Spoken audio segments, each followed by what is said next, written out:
आज के टॉपिक की तरफ आते हैं। हज़रत वासिफ़ अली वासिफ़ रहमतुल्लाह अलैह का बड़ा प्यारा जुमला है कि अपने माजी से नफ़रत करने वाला अपने मुस्तकबिल को कभी खुशगवार ना पाएगा। तो माजी को लेके लोग बहुत परेशान हैं, तो इस माजी की याद से, तकलीफ़ से, इस अजियत से कैसे निकले? हाँ, वो क्या कहते हैं, छीन ले मुझसे हाफिज़ा मेरा, याद माजी अजाब है यारब, छीन ले मुझसे हाफिज़ा मेरा। हाँ, ये लोग दुआ करते हैं जी कि, और मैं एक दिन बेटी का फ़ोन आया कि जी मेरा मियाँ बहुत अच्छा है, मेरे बच्चे बहुत अच्छे हैं, और मैं दुआओं में अल्लाह से मांगती हूँ कि या अल्लाह मुझसे मेरा जो हाफिज़ है ना, जो मेरी मेमोरीज़ हैं जो किसी और के साथ थी उसकी शादी से पहले, वो मेमोरीज़ मेरी या अल्लाह ताला छीन ले, वो मुझे बहुत कर्ब देती हैं। और ये सवाल एक बेटी का नहीं या एक बेटे का नहीं, ये बहुत बड़ी एक जनरेशन का सवाल है जो कहीं ना कहीं पे अपने माजी में अटक जाते हैं। कोई अपना प्यारा दुनिया से चला जाए, बाप, भाई, बेटा, बेटी, कोई प्यारा मोहब्बत वाला छोड़ के चला जाए, धोखा दे के चला जाए, तो वो जो भी तकलीफ़ उनको माजी में वो हुई होती है, वो उस माजी की तकलीफ़ में इतने ज़्यादा वो खो जाते हैं कि आज का जो अमल था, जो इस हाल में जो चलना था, वो हाल में बेचारे चल नहीं पा रहे। और वो फिर क्या करते हैं कि उस माजी की याद को भुलाने के लिए या तो साइकोलॉजिस्ट के पास जाएंगे, साइकेट्रिक के पास जाएंगे, स्लीपिंग पिल्स लेंगे, कुछ लोग नशे में चले जाएंगे। वो कहते हैं जी हम गम को भुलाने के लिए पीते हैं, तो हालांकि पी के फिर गम ज़्यादा ताज़ा कर लेते हैं अपना, वो है। तो वही गम कहीं जाना थोड़ी होता है, या आपका माजी कहीं चला थोड़ी जाना होता है, माजी तो आपके साथ रहता है। और एक चीज़ जो है वो सरकार वाले साहब ने यहाँ पे बड़ी खूबसूरत बताई हुई है कि माजी की गई गलतियाँ जो हैं वो अगर आपको भूलना शुरू हो जाएं तो समझे आपकी तौबा कबूल हो गई। कि माजी की गई गलतियों पर अगर आपने तहे दिल से आज तौबा की है तो वो इतना मेहरबान है कि वो याद ना कहीं आपके सबकॉन्शियस में पीछे ले जाता है, फ्रंट पे नहीं रखता, वो आपको कहीं नज़र भी नहीं आती। और उसकी एक बहुत बड़ी वजह ये नज़र आती है कि जो लोग इस, वो कहना चाहिए, गर्दाब में से, इस वर्लपूल में से जो लोग निकलते हैं ना, उनको फिर ज़िंदगी का कोई कॉज नज़र आता है, कोई मेहरबानी हुई नज़र आती है, तो फिर वो इस वर्लपूल से बाहर निकलते हैं। ये ऐसा ट्विस्टर है कि जिसके बीच में लोग अगर फंसे हुए रह जाए ना, तो बस फिर वो घूमते रह जाते हैं, निकलना उनके लिए बहुत मुश्किल होता है। और वो वर्लपूल क्या करता है कि वो खींच के तह में ले जाता है। वो कहते हैं ना क्विक सैंड, कि इंसान कभी क्विक सैंड में फंस जाए ना, तो वो जितना जोर लगाता है वो उतना ही रेत के अंदर धंसता चला जाता है। तो ये जो हमारी मेमोरीज है ना, ये समटाइम हमारे साथ ना ये सलूक करती हैं कि हमें जब हम निकलने के लिए ज़ोर लगाते हैं, भूलने के लिए ज़ोर लगाते हैं, तो वो हमें और गहराई में वो ले जाती है, और बल्कि इतनी गहराई में ले जाती हैं कि बस आपको और कुछ नज़र नहीं आता और आप उसके हवाले हो जाते हैं। वो फिर एक समझ लें आपकी ज़िंदगी का ऐसा वो एक नासूर बन जाता है, जिसको कहना चाहिए कि जिसका बाज़ औक़ात इलाज होना भी मुश्किल हो जाता है। वो मैंने देखा डॉक्टर जो है ना, वो फिर क्या करते हैं, वो एंग्जाइटी पिल्स दे देंगे, सुला देंगे, दिमाग को माउफ कर देंगे, सोचने समझने की सलाहियत को कम कर देंगे। तो ये मेरे ख़्याल में ये टेम्परेरी बातें होती है सारी। इसके साथ ज़िंदगी नहीं गुजारी जा सकती कि आप अब 24 घंटे या अगले 20 साल जो हैं वो आप अपने दिमाग को सुन ही रखें। तो अल्लाह ताला ने जी फरमाइए। इसके ऊपर बड़ी जो है ना, मुझे डॉक्टर साहब की बात बड़ी प्यारी लगी ना, कि ये जो दवाइयाँ हैं ना, ये आपको -100 से 0 पे ले आती हैं।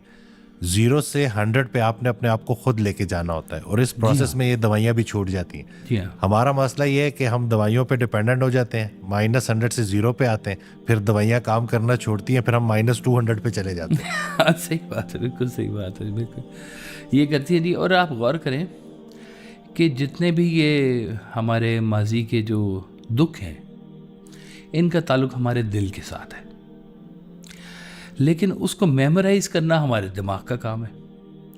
यानी कि दिल और दिमाग की ना एक जंग होती है ये वाली। अच्छा, वो बेटी ने जब मुझे कहा ना कि जी दुआ करें कि मुझसे ना मेरी मेमोरी छिन जाए, मैंने कहा मैं तो बिल्कुल नहीं दुआ करता ये वाली कि आपसे आपकी मेमोरी छिन जाए। मैंने तो देखा है कि जिन्होंने अपनी मेमोरीज को खूबसूरती से संभाल के रखा है, वो आगे माशरे के लिए बड़े मुफीद लोग साबित हुए। सुभान अल्लाह, वाह। उनसे बड़ी बड़ी बातें, बड़ा बड़ा कलाम, बड़ा बड़ा जिक्र अज़कार।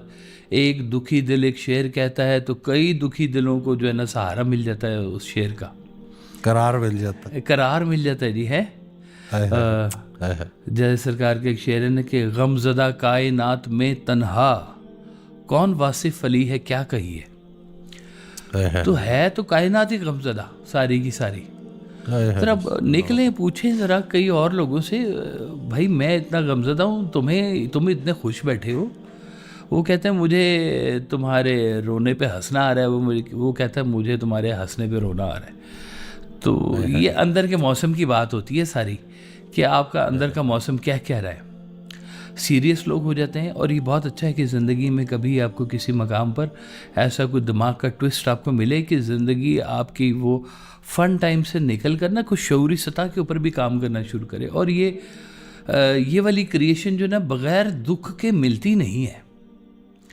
सरकार फरमाते थे जितने भी क्रिएटिव काम हैं, क्रिएशन के काम हैं, उन सब के पीछे दुख छुपा हुआ होता है।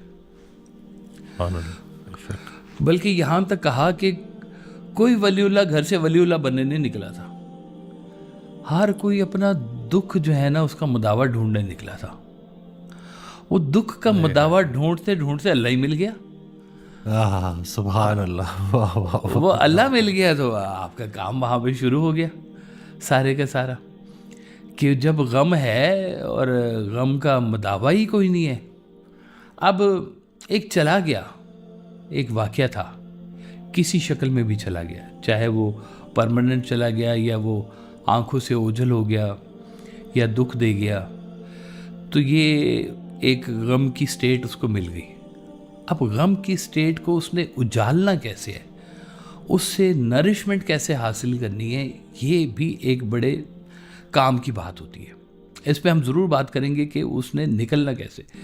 पहले मैं आपको सिर्फ ये बताना चाहूँगा कि ये जो हमारी मेमोरीज़ हैं, जो हमारी याद है, सिर्फ गौर करें तो ये यही याद नहीं है कि मेरे साथ एक ने क्या कर दिया, किसी एक ने, या किसी का बाप फौत हो गया तो बड़ा रो रहा था वो बच्चा, तो एक बुज़ुर्ग है, उसने कहा क्यों रोता है, उसने कहा मेरे बाप चले गए। तो उसने कहा इतना क्यों रोता है, कुछ दिन बाद तू भी चला जाएगा, जाके मिलना ही अपने बाप से। तो है तो थोड़ा सा ही फासला, यहाँ पे ये है ही 60-70 साल की टोटल ज़िंदगी है। इस टोटल ज़िंदगी के अंदर कितने सारे काम तो आप वैसे ही कर बैठे हुए हैं, शादियाँ कर बैठे हुए हैं, कारोबार कर बैठे हुए हैं, नौकरियाँ कर बैठे हुए हैं, सो रहे हैं, जाग रहे हैं, नहा रहे हैं, खाना खा रहे हैं। तो शायद सोचने के लिए या उस गम को चेस्ट करने के लिए आपके पास है ही बड़ा महदूद सा टाइम, और उस टाइम को भी आप इसकी जो असल अफादियत है ना उसको नहीं आप समझ रहे कि इसकी अफादियत आती कहाँ से है। वो किसी ने कहा कि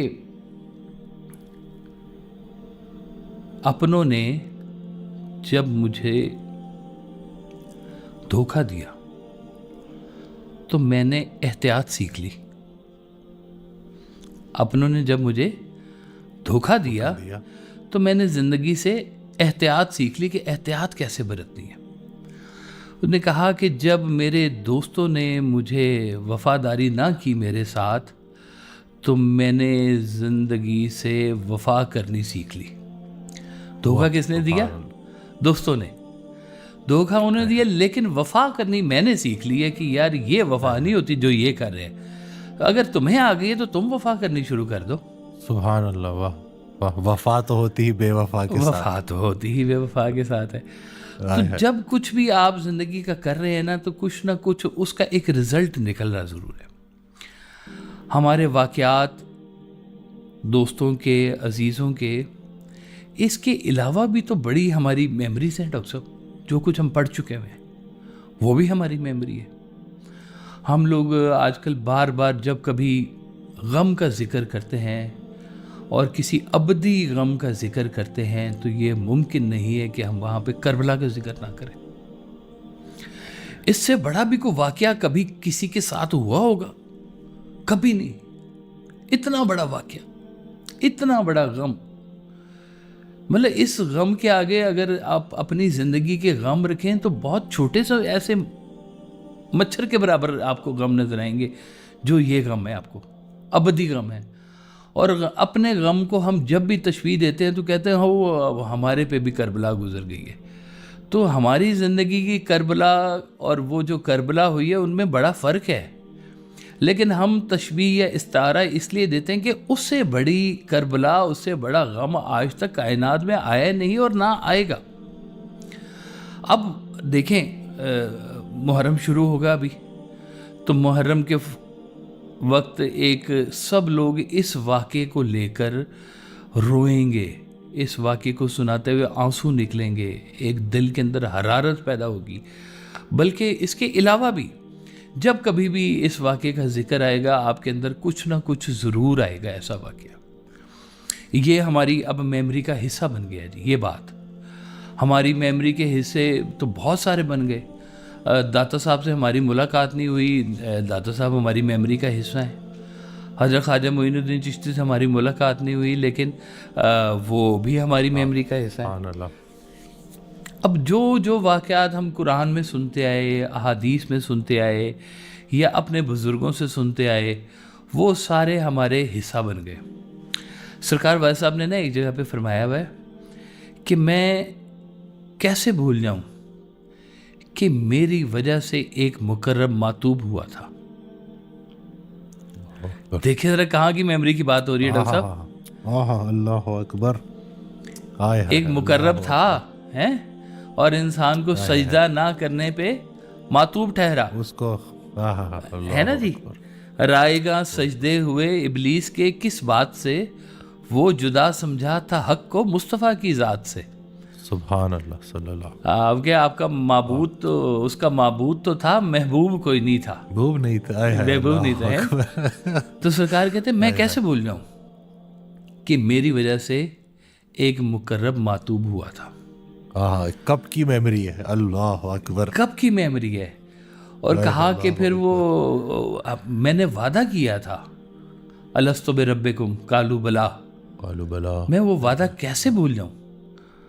अब आम बंदे की मेमोरी में ये बातें नहीं है, लेकिन किसी की तो मेमोरी में ये है बात। किसी ने सरकार वाले साहब से सवाल किया कि हुजूर ये जो है हमें तो वो नहीं याद कि हमने कब अहद किया था अल्लाह से। आपने कहा कुरान सच्चा? जी सच्चा। तो आज सुन लिया, आज सुन लिया तो आज वादा कर लो। आए है अल्लाह अकबर। आज सुन लिया तो आज ही वादा कर लो। इसमें ऐसी कौन सी बात है? क्या चीज़ भूल गए तो भूल गए, तो ये अभी बात आई है सामने, अभी वादा कर लो।